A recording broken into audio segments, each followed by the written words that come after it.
नमस्कार मित्रांनो, मी आकांक्षा तुमच्या सर्वांचं स्वागत करते अनलॉक PCMB अकॅडमीमध्ये.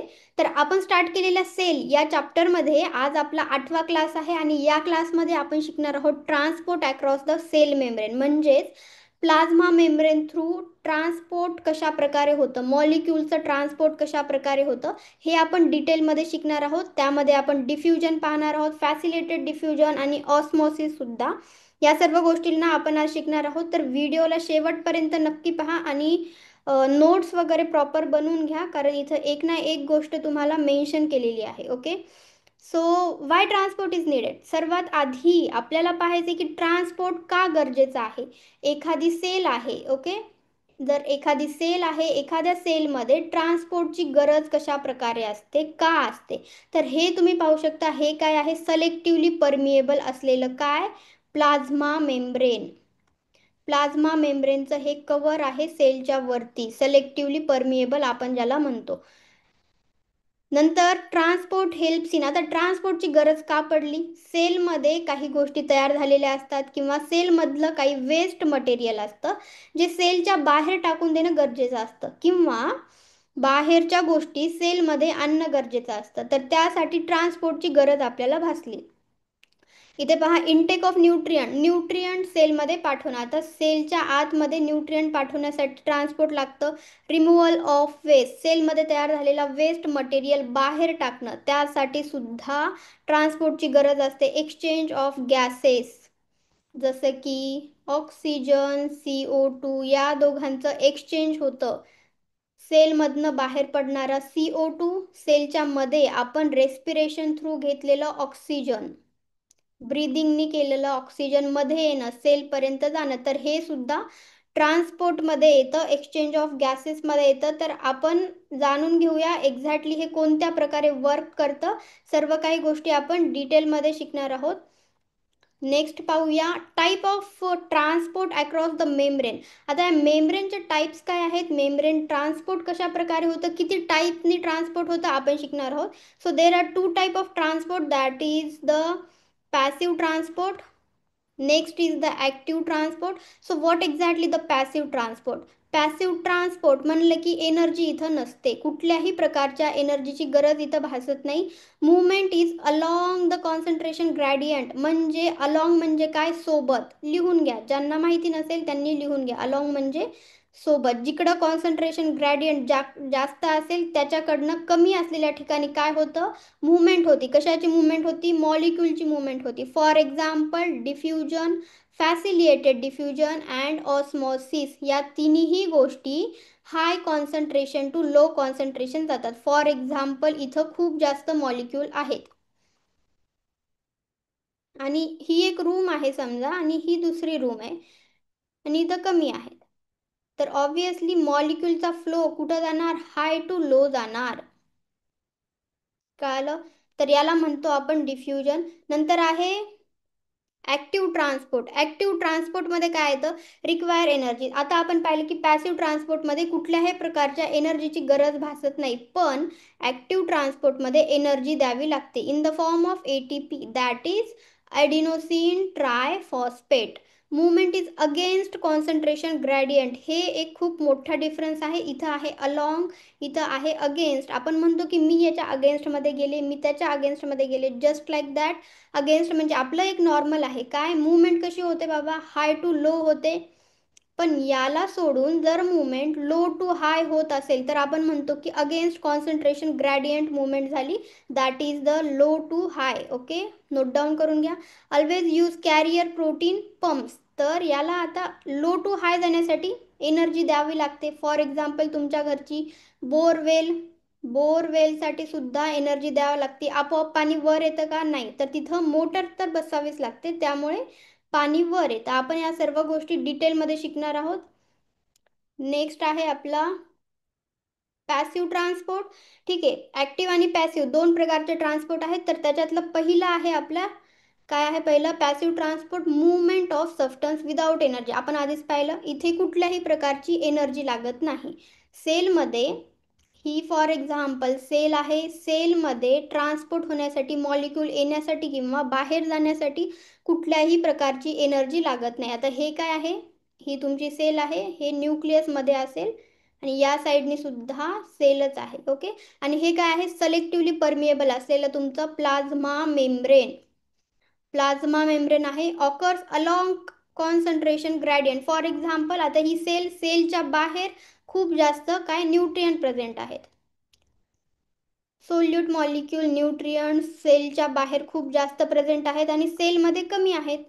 तर सेलला तर गरज आहे ना याची, तर मग काय होणार, ट्रान्सपोर्ट होणार. ट्रान्सपोर्ट कशा थ्रू जाते, पॅसिव्ह ट्रान्सपोर्ट होते, सिम्पल डिफ्युजन थ्रू होते, हे फॅसिलेटेड डिफ्युजन थ्रू होते आणि ऑस्मॉसिस, या 3 गोष्टीं थ्रू काय होतं, पॅसिव्ह ट्रान्सपोर्ट होतं. म्हणजे मॉलिक्यूल पॅसिव्हली ट्रान्सपोर्ट केला जातो. कळते सर्वांना? येस. पुढे पाहूया आपण एक्झॅक्टली आता हे सिम्पल डिफ्युजन काय आहे बाबा, फॅसिलेटेड डिफ्युजन काय आहे ते आपण जाणून घेऊ. फर्स्ट नंबरला आहे तर simple diffusion, movement of small non polar molecule.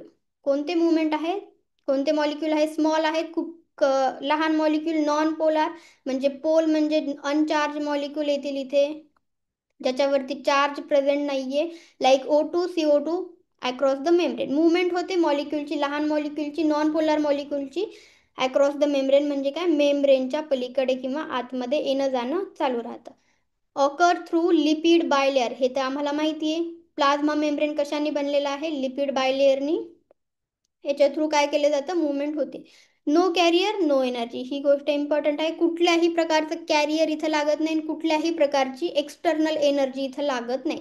Rate depend on concentration difference temperature and membrane permeability. तर हे रेट डिपेंड करतं कॉन्सन्ट्रेशनवर, किती प्रमाणामध्ये मॉलिक्यूल आहे, टेम्परेचर, त्याचबरोबर मेम्ब्रेन परमिएबिलिटी, यावरती रेट डिपेंड करतं. फॉर एक्झाम्पल इथं घेऊ शकता तुम्ही, fragrance of perfume spreading in air. For example तुम्ही तुमच्या रूममध्ये किंवा बाजूच्या जरी रूममध्ये परफ्यूम स्प्रेड केला तर तो वास, तो सुवास पूर्ण रूमपर्यंत पसरतो. म्हणजे एका कोपऱ्यापासून ते दुसऱ्या कोपऱ्यापर्यंत. ते कशामुळे होतं, सिम्पल डिफ्युजनमुळे होतं.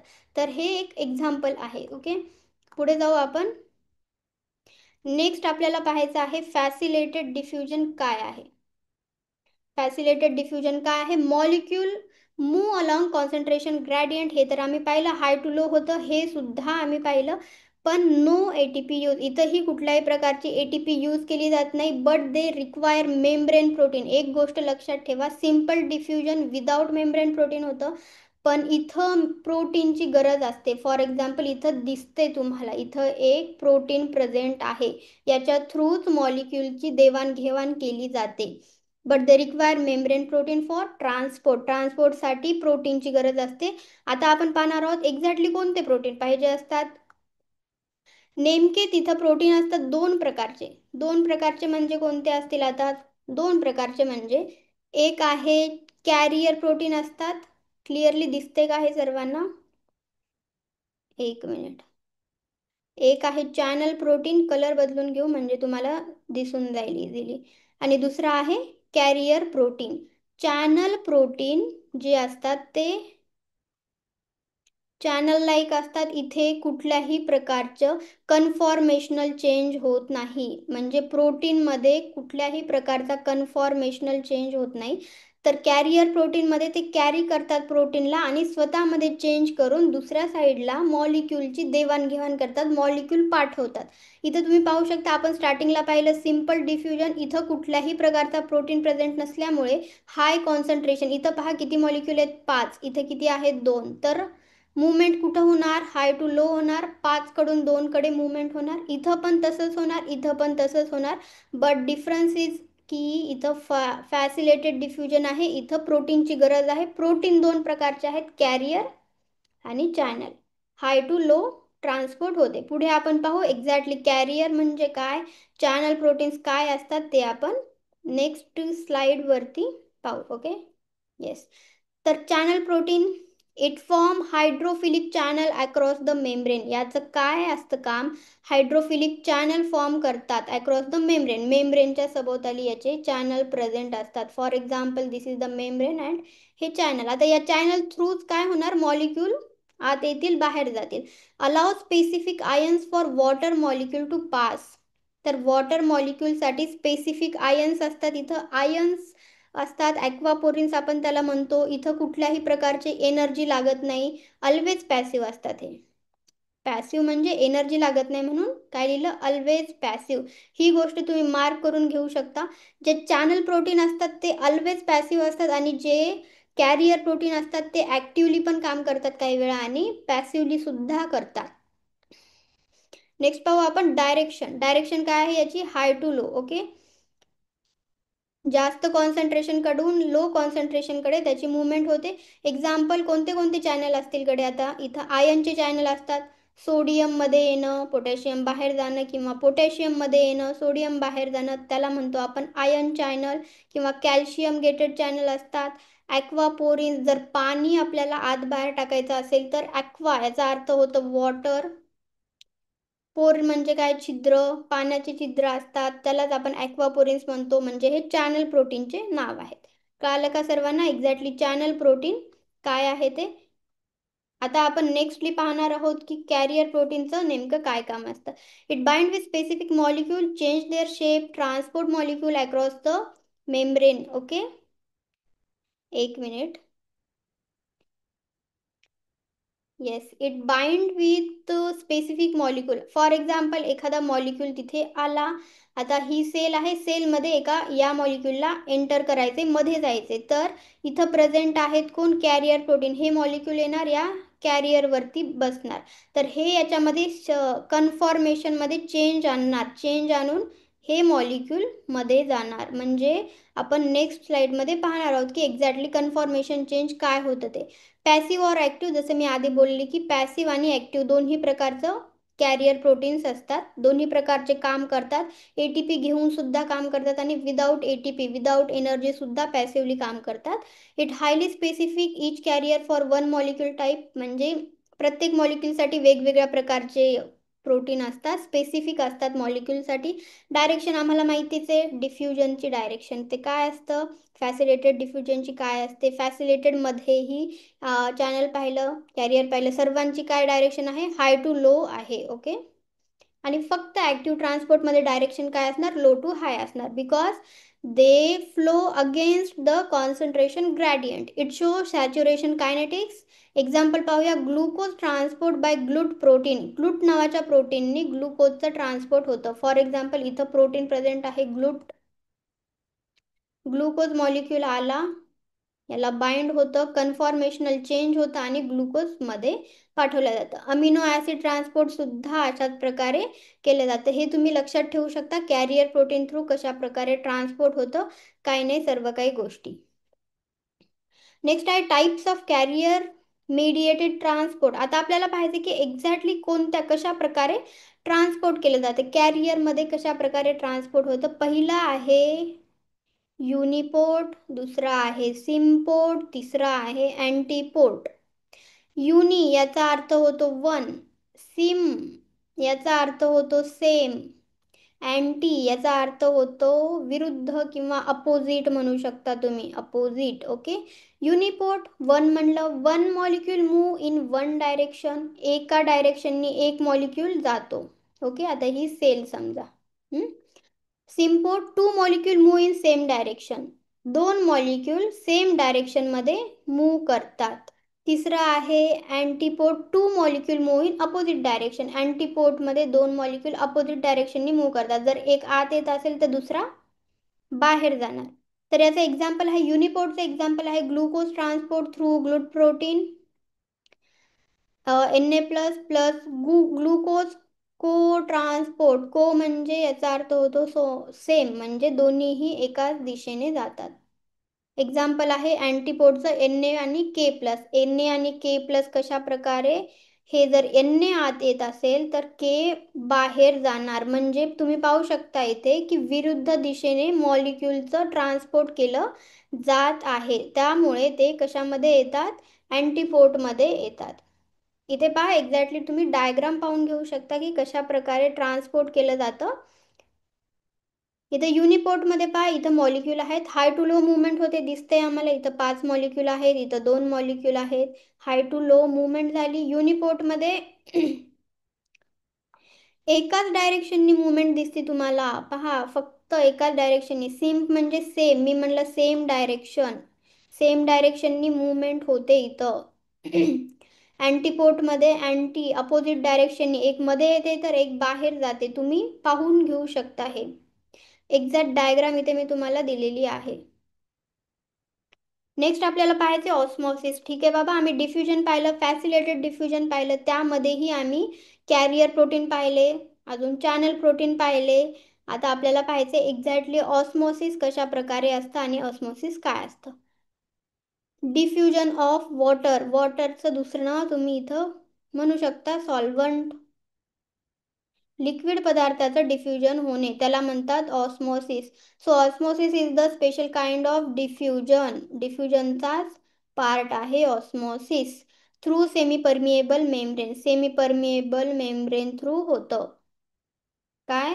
डिफ्युजन कशाचं? वॉटरचं, त्यालाच आपण काय म्हणतो? Osmosis. Water move from low solute to high solute. आता इथं बरेच मुलं गडबड करतात, ते आपण पाहणार आहोत की एक्झॅक्टली हे काय आहे. नो एनर्जी, हे तर आम्हाला माहिती होतं, कुठल्याही प्रकारची एनर्जी लागत नाही.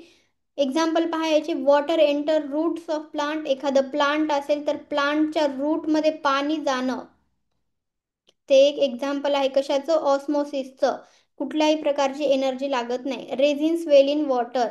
आता तुम्ही बादाम वगैरे कुठलेही जर भिजू घातलं तर सकाळी तुम्ही पाहता की ती स्वेल झालेली असते, त्यामध्ये पाणी गेलेलं असतं. कशा थ्रू जातं पाणी?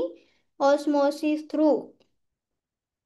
RBC shrink in salt solution, RBC salt सोल्युशनमध्ये श्रिंक करतात, हे आपण पाहू. हायपरटोनिक, हायपोटोनिक, आयसोटोनिक, हे आपण डिटेलमध्ये शिकणार आहोत. मला वाटतं ऑस्मोसिसवरती अजून एक लेक्चर घ्यायला पाहिजे, त्यामध्ये आपण सर्व काही डिटेलमध्ये पाहणार आहोत, एक ना एक गोष्ट. ओके.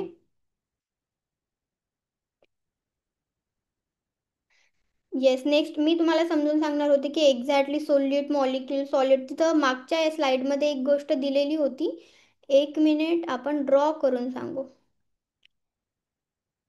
तर हे काय आहे? एखादं बीकर आहे, त्यामध्ये पाणी प्रेझेंट आहे, दिस इज द वॉटर. त्याच्यासोबतच काही सोल्यूट पार्टिकल प्रेझेंट आहेत. ओके. वॉटरला आपण काय म्हणलं? सॉल्वंट. आणि हे काय आहे? सोल्यूट. तर वॉटरची मूवमेंट होते. आपण काय पाहिलं की डिफ्युजन, फॅसिलेटेड डिफ्युजन म्हणजे अकॉर्डिंगली पॅसिव्ह ट्रान्सपोर्टमध्ये काय होतं की हाय टू लो मूवमेंट होते, हाय टू लो. तर इथं पाणी जास्त आहे आणि दुसरं एक बिकर साईडला घेऊ शकता, इथं पाणी खूप कमी आहे. तर मग याची मूवमेंट जास्त पाण्याकडून कमी पाण्याकडे होईल. कशाची? सॉल्वंट म्हणजे वॉटरची मूवमेंट जास्त कडून कमीकडे होईल. आणि सोल्यूटची मूवमेंट कशी होईल? कमीकडून जास्तकडे होईल. आता इथं सोल्यूट भरपूर आहेत, सोल्यूट कमी कुठे आहेत? या बिकरमध्ये. एक नंबरच्या बिकरमध्ये सोल्यूट कमी आहे, 2 नंबरमध्ये सोल्यूट भरपूर आहेत. तर पाणी जास्त असल्यामुळं पाण्याची मूवमेंट काय आहे? हाय टू लो सॉल्वंटचं होतं. सोल्यूट मॉलिक्यूल काय होतात? लो टू हाय, म्हणजे कमीपासनं जास्तकडे जातात. तुम्ही आता हे एक वाक्य इथून पाहून घेऊ शकता. ओके. इथे एक दिलेलं आहे, एक मिनिट आपण हे ड्रॉइंग्स रिमूव्ह करून टाकू. येस, इथे दिलेलं आहे पहा, water move from low solute to high solute. आपण 2 बीकर काढले होते, एका बीकरमध्ये कमी सोल्यूट होतं, दुसऱ्या बीकरमध्ये जास्त सोल्यूट होतं. कमी सोल्यूट, ऑब्विसली कमी सोल्यूट म्हणजे याच्यामध्ये काय असणार? पाणी जास्त प्रमाणात असणार. आणि जास्त सोल्यूट म्हणजे पाणी कमी असणार. Water move from low, low जिथं सोल्यूट आहे तिथून हाय सोल्यूट असल्याकडे मूवमेंट केली जाते. कशाची? पाण्याची. ऑस्मोसिस कळालं का? यावरती आपण एक क्लास घेणार आहोत, याच्यानंतरचा क्लास तेच असणार आहे. ऑस्मोसिसमध्ये सर्व काही गोष्टी आपण पाहणार आहोत. आता आहे ॲक्टिव्ह ट्रान्सपोर्ट. तर ठीक आहे बाबा, एक्झॅक्टली आम्ही पॅसिव्ह ट्रान्सपोर्ट पाहिलं, डिफ्युजनमध्ये पाहिलं. आता आम्हाला पाहायचं आहे की ॲक्टिव्ह ट्रान्सपोर्ट कशा प्रकारे होतं. Movement against concentration gradient, low to high. Movement कधीही हाय टू लो होत असते, पण त्याच्या अगेन्स्टमध्ये जाऊन ॲक्टिवली काम करणं म्हणजे लो टू हाय जाणं. It require energy. आता एनर्जी तर द्यावीच लागेल. कमीपणाकडून जास्त याच्याकडे जाण्यासाठी एनर्जी द्यावी लागते. जसं मी बोरवेलचं तुम्हाला उदाहरण दिलं. इन्व्हॉल्व कॅरियर प्रोटीन पंप्स, तर याच्यासाठी पंपची गरज असते. पंप असल्यामुळे ॲक्टिव्ह ट्रान्सपोर्ट होतं. हायली सिलेक्टिव्ह अँड युनिडायरेक्शनल असते. या गोष्टी तुम्ही लिहून घेऊ शकता सर्व काही. एक्झाम्पल पहा याचे. NaK+ pump, sodium potassium pump in animal cell, proton म्हणजे H+ pump in plant cell आणि Ca+ two transport in muscle cell. ह्या सर्व गोष्टी ॲक्टिवली काम करतात. आता हे तुम्हाला नेक्स्ट चॅप्टरमध्ये सर्व काही डिटेलमध्ये आहे, त्यामुळे मी इथं काही तुम्हाला घेत नाही आहे. नॉर्मल एक गोष्ट तुम्हाला सांगून दिलेली आहे की ॲक्टिव्ह ट्रान्सपोर्टमध्ये अगेन्स्ट द कॉन्सन्ट्रेशन ग्रॅडियंट असतं. ATPचं एनर्जी वापरली जाते. इन्व्हॉल्व कॅरियर प्रोटीन्स इन्व्हॉल्व असतात आणि या सर्व काही गोष्टी. ओके. येस. इथे तुम्ही पाहू शकता आपण काय काय शिकलो. आपण शिकलो की पॅसिव्ह ट्रान्सपोर्ट 3 प्रकारचे असतात. सिंपल डिफ्युजन, फॅसिलिटेटेड आणि ऑस्मोसिस थ्रू. 3 प्रकारचं आपल्याला पॅसिव्हली ट्रान्सपोर्ट केलं जातं. इथं आहे डिफ्युजन. हे सर्व काय होतं, हाय टू लो होतं, हे आम्हाला माहिती आहे. कलर चेंज करून घेऊ. हाय, HIGH, हाय टू लो होते पहा. इथं जास्त प्रकारचे जास्त मॉलिक्यूल आहेत, इथं पण आणि इकडं काय कमी, म्हणजे मुवमेंट वरून खाली होत आहे. डिफ्युजन, याला सिंपल डिफ्युजन म्हणू शकता तुम्ही. Simple diffusion. फॅसिलिटेड डिफ्युजनमध्ये इथं प्रेझेंट आहे चॅनल, याचं नाव आहे चॅनल प्रोटीन आणि हे आहे कॅरियर प्रोटीन. चॅनलमध्ये तुम्ही पाहू शकता कुठल्याही प्रकारचा कन्फॉर्मेशनल चेंज झालेला नाही, पण कॅरियर प्रोटीनमध्ये कन्फॉर्मेशनल चेंज दिसतं. मॉलिक्यूल याला बाइंड झाल्यानंतर जोपर्यंत पहिला मॉलिक्यूल पलीकडे जात नाही तोपर्यंत ही जागा ओपन होत नाही. जर हा मॉलिक्यूल मध्ये गेला तर ही जागा आपोआप ओपन होईल आणि दुसऱ्या मॉलिक्यूलला सुद्धा एंट्री मिळेल. ओके, हे कळालं कॅरियर आणि चॅनल. नंतर आपण पाहिलं ॲक्टिव्ह ट्रान्सपोर्ट. ॲक्टिव्ह ट्रान्सपोर्टमध्ये काय आलं बाबा, ATP आला, एनर्जी आली. एनर्जी जोपर्यंत याला मिळत नाही तोपर्यंत हे ओपन होत नाही आणि मॉलिक्यूलची देवाणघेवाण होत नाही. कुठं, ॲक्टिव्ह ट्रान्सपोर्टमध्ये. कळालं. तर हे सर्व गोष्टी आपण आज पाहिल्या. तर तुम्हाला व्हिडिओ आवडला असेल तर लाईक करा आणि तुम्हाला काय कळालं नाही हे मला कमेंटमध्ये सांगा. आपण नेक्स्ट व्हिडिओ त्याच्यावरती बनवू किंवा मी कमेंटचा पर्सनली तुम्हाला रिप्लायसुद्धा देईल. आणि व्हिडिओ आवडला असेल तर लाईक करा, शेअर करा आणि ज्यांनी आधीचे व्हिडिओ पाहिले नसतील तर त्यांनी ते पाहूनसुद्धा घ्या, कारण एकदम गोष्टीच्या रूपामध्ये मी ॲनिमल आणि प्लांट सेलला पाहिलेलं आहे. And thanks for watching. Like करा, सबस्क्राईब करा व्हिडिओला.